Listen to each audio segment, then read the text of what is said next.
إياك أن تنسى تفوتك الجلسة. مع الرفيع عيال سوالف وأبيات يشدو بها قلبي. مع الرفيع عيال سوالف وأبيات.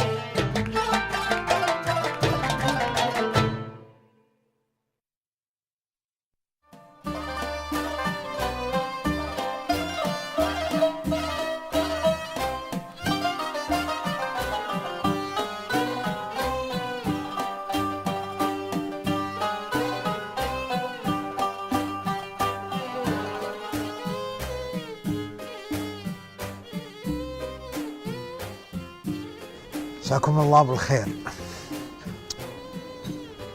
احنا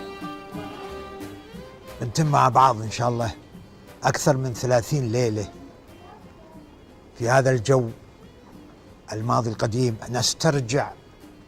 نسترجع ذكرياتنا القديمة، نسترجع سوالف امي العودة وفريجنا القديم، نسترجع كل ذي قعداتنا على سيف البحر. ايام كان البحر ما في الا اشراع. كان هاي اللنجات كانت ما في لنجات، كان كله اشراع يرفرف فوق دقل. 30 ليلة ان شاء الله بنتحكى في هذا الجو الحميم، الجو الحلو الطيب اللي ذكرنا بالماضي الجميل. وبدايتنا الحين ان شاء الله بروي لكم السبب المباشر في كتابة قصيدتي الأولى باللهجة العامية، اللي هي الله يجازيك يا زمان الشعري الربع بثمان. مثل ما تعرفون ان هني عندنا في الخليج ما في بيت يمر عليه أسبوع ما يأكل سمك، أما على الأقل مرة أو مرتين. السمك اللي إحنا كنا نشتكي إنه غالي الحين قاعد يتعرض إلى أشياء وايد مخطورة. بحرنا بحر الخليج قاعد يتعرض إلى مشاكل كثيرة. ممكن واحد يعني يعبر عنهم في مشكلتين. المشكلة الأولى هي قاعدين يصيدون السمك بطريقة فيها إبادة، يعني يجرفون البحر جرف بالميافر بالمرابي، مربى البحر كله يشيلونه. يعني قاعدين يعني مع الأيام إذا استمروا بهالطريقة يعني السمك سينقرض سيباد. هذه أول شيء. ثاني شيء ناقلات النفط، هذه اللي بالعشرات تجي يوميا اذا مو اكثر، وتاخذه. هي الدش مشحونه ماي، والماي ذي لانها اذا دشت الخليج تخاف تطفح فتشحن ماي وتكته في الخليج عقب لما توصل المينا. فهاي مع الايام والسنين الطويله ذي يتحول البحر الى شنو؟ الى قار وزفت يموتون منه، خاصة السمك الصغار ذي يعني الأساس.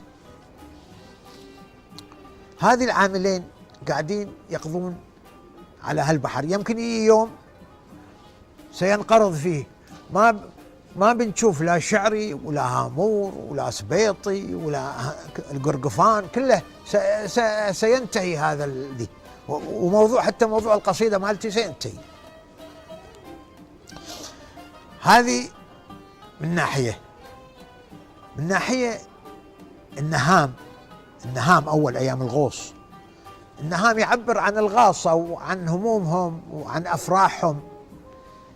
كان النهام دائما يشتكي من البحر، يعتبر البحر يعني هذه يشتكي منه على أساس أنه يعني 4 أشهر في هالذي في هالشمس في ذي عشان اللولو. فكان يشتكي منه. حتى النسوان لما يستقبلونهم يتمنون يقولون توب يا بحر. سووا فيها افلام عن بس يا بحر توب يا بحر ما تخاف من الله. اذا كان البحر ينظرون نظره انه ممكن ينقلب ويصير عدو شرس يعني. انا الحين ابي اقلب الايه. هذا البحر اللي كان ينظرون لنا نظره شرسه انه هو يعني متوحش، يعني وساعات يصير في طوفان طوافين والاشياء، انا خليت النهام ذي بارد على النهام. شنو بارد عليه؟ بقول له: لقد أصغيت للنهام يبكي لوعة البحر، لقد أصغيت للنهام يبكي لوعة البحر، فأشجاني وقلت له وفي قلبي لظى الجمر: ألا يا أيها النهام ذو الصوت الشجي الحر، بكيت من الذي أغنى وأبدع أجمل الدر، بكيت من الذي أعطى وأكرمنا مدى الدهر، أتبكي منه؟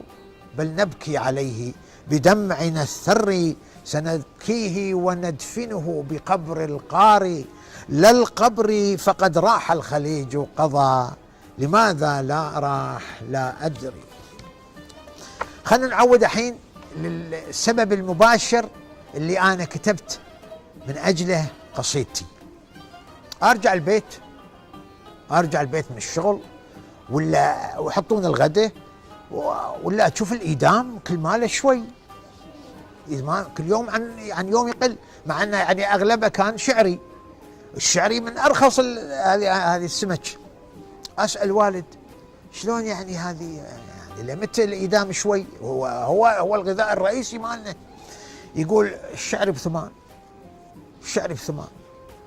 رسخت في بالي: الشعر بثمان، الشعر بثمان. قلت أنا لازم أكتب قصيدة فيها الشعري. وكانت هالقصيدة اللي بسمعكم إياها. القصيدة شنو؟ القصيدة تتكلم مو بس عن السمك، تتكلم عن أشياء ثانية وثانية، بس أنا يعني السمك هو المحور اللي تدور حوله. كان في نادي النسور عندنا قبل 35 سنة، سنة 1970، سووا أمسية شعرية، حاطيني أنا رقم 5 على أساس أني أنا ذي بسمعهم قصائد بالفصحى. كان معروف عني أن أنا ما أكتب العاميات باللهجة العامية، كنت أكتب شعر فصيح، مثل ما بديت بالفصيح. بس أنا كنت مبيت لهم مفاجأة. قلت أنا بدل ما هذه أسمعهم شعر بالفصحى، بهذه زين، أنا أبي أسوي بروفة على القصيدة ذي. شلون أسوي ذي؟ قلت أنا بسجلها وبسمعها الأهل في البيت عندنا. سجلت على شريط وحطيتها عند النسوان قاعدين في المجلس، وأنا من الحوش أروح وأطالعهم أشوف شو يسوون، ولا لا مستانسين وضحك وذي. قلت أنا خلاص هذه القصيدة بدل ما أقول أنا الفصيح بقول ذي. أول ما وقفت على المسرح فاجأت الجمهور به، والله يجازيك يا زمان، ما لك أمان، الشعري الربعة بثمان. قالوا لي: ما في بلادنا هالأيام فقير، الشرب بيلر والسواحلي صار حرير، واحسن دياي رايح وياي، واهل البرستية اغتنوا فرشوا نهالي، واحرقوا ذاك الحصير، الدنيا غير والناس في خير. قلت يمكن الناس يصدقون، هذه يهون كله يهون، بس اللي مو في مخي داش الشعري. ليش الشعري الربعة بثمان؟ الله يجازيك يا زمان، الله يجازيك يا زمان.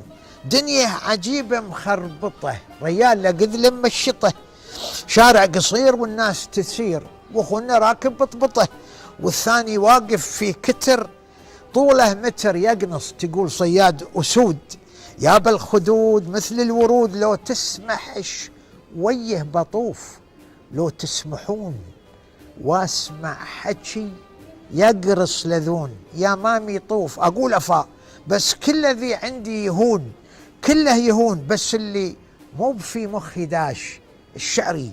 ليش الشعري الربعة بثمان؟ الله يجازيك يا زمان، الله يجازيك يا زمان. قالوا لي ليش ما تروح تفيد وتستفيد؟ اكتب قصيدة في القمر، قول عنا يا صحن العصيد بادية ثريد ربعة لحم، مرة شريناها في عيد. طالوك بديهم، لا ركبوا فوق بيب ولا مدوا يريد. قلت يا قمر الله يجازي اللي وصل لك يا قمر، هم ربحوا وهم افرحوا، واحنا اللي في آخر زمان الشعري صار في بلادنا الربعة بثمان. الله يجازيك يا زمان، الله يجازيك يا زمان يا ابو العجب. صار التنك غالي وطاح سوق الذهب، والحنة والمشموم ما عاد يشتريه إلا الغريب. اليوم يوم ورود نايلون وحطب. الله عليك يا غصين لين هب الشمال، وين النشل ثوب الزري هفهف على غصون الدلال. وينك يا نفنوف الهوى ما يندرى، أهلك ترى عافوك يا لبس الكمال. واصبحت من عقبك أقول، بس من يقول الله يرحمك وينك يا ثوب الله يرحمك ذي زمان المكرجوب. ليش التحسر يا الأخو؟ ليش الكدر؟ الراضي راضي، واللي ما يرضى يروح يشرب مثل ما يبي من ماي البحر. بس كله ذي عندي يهون، كله يهون، بس اللي مو في مخي داش الشعري. ليش الشعري الربعة بثمان؟ الله يجازيك يا زمان، الله يجازيك يا زمان. سوق السمك متروس، ريايل وحريم، والله كريم. خيرات بحرنا ما لها عد، كل واحد بذلك شهد. وهناك عيوز شايله جفير، باين عليها مرت فقير. يا الخالة ليش ما تشترين؟ كل السمك زين والسمين. قالت يا ولدي شاشتري، الله يعين المسلمين. الصافي يغلى ما عليه، الكنعد يغلى ما عليه، السبيطي يغلى ما عليه. الشعري الربعة بثمان. الله يجازيك يا زمان، الله يجازيك يا زمان. عندي أخو عقب التعب صار عنده مال، قالوا تعال. دزوه على بنت الحلال والبيت كبر، يا بوله بس درزن يهال. ليش يا فقير ذنبك خطير؟ قال القضة شي ما بغيته واستوى. مرت عليه سنين عذاب، يومين سمك أسبوع عدس لين ما يبس. واليوم إذا مريت عليه تلقاه يصفق لك بديه ويقول، وكل واحد يقول الله يجازيك يا زمان. الشعري الربعة بثمان. أمس زارني صاحب صديق يرانا من أهل الفريج. قلت له تعشى عندنا اليوم سمك طابخين لهل. صفق وقال فوق النخل هاته وخلنا ندق عليه. ساعة قعد يفرك ايديه يبت الشغل، كم سمكه وصرت بقل. قلت يا الأخو عاد لا تلوم، آخر الشهر عزك يدوم. شو نسوي في آخر زمان؟ الشعري الربعة بثمان. الله يجازيك يا زمان، الله يجازيك يا زمان. الدنيا تنبه مدورة، الدنيا كورة مدورة، عيال وريال ومرة، والناس ملايين يركضون، والخاسر اللي تموره. ما تسمع الديك اللي يصيح ويقول وكل قوله صحيح. انطم وخل صوب الحكي، مو بالحكي الناس تستريح. قوم يا الأخو فتح، ترى الشمس طلعت وأيام زمان تغيرت. شعري خرابيط ما يفيد، إنسان زماننا اليوم حديد. قوم يا الأخو خوض البحر واركب على ضلوع الخطر، يمكن مياديرك تصيد. يا اخوان، هذه القصيدة اللي سمعتكم اياها عن الشعر الربعة بثمان هي قصيدة اليوم. باكر ان شاء الله نلتقي مع بعض على خير ونسمعكم قصيدة ثانية، ودمتم بخير.